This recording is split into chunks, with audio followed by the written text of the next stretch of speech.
ஒரு நாள் சிஎம் ஆனா இந்த எஸ்சி எஸ்டி ஸ்காலர்ஷிப் கொடுக்குறாங்கல்ல அதை பேன் பண்ணுவேன். ஏன்னா நான் ஓசிங்க, எனக்கு ஸ்காலர்ஷிப்பும் இல்லை ஒரு மயிரும் இல்லை.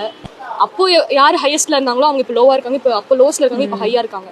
ஸோ ஸ்காலர்ஷிப்ன்றது ஒரு ஹெல்ப் மாதிரி தானே, அது எல்லாருக்குமே யார் என்னன்னு பார்த்து பண்ணலாம்ல. இப்போ இப்போ கவர்மெண்ட் காலேஜ்க்கு நாங்கள் போய் அப்ளிகேஷன் போட்டால் கூட நீங்கள் ஓசி, அதனால உங்களுக்கு கவர்மெண்ட் காலேஜ் தேடி வரீங்கன்னு சொல்லிட்டு மூஞ்சிக்கு நேரம் சொல்றேன். ஒரு ஓட்டப்பந்தயம் ஓடுறதால நீங்க எல்லாரும் நினைக்கிறீங்க ஓட்டப்பந்தயத்தில் யார் முன்னாடி ஓடி வராங்களோ அவங்களுக்கு பரிசு கொடுத்துட்டு போக வேண்டியதானே அப்படின்னு நினைக்கிறீங்க.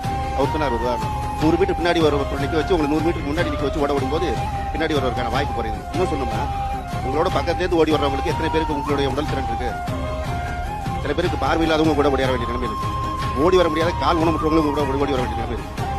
அதாவது இதை சொல்றதுக்கு உதாரணம் அது போல வீக்கர் செக்ஷன் இருக்கிறாங்க. நீங்க இருக்கிற சூழல், சென்னையில் இருக்கிற சூழல் வச்சு பேசுறீங்க.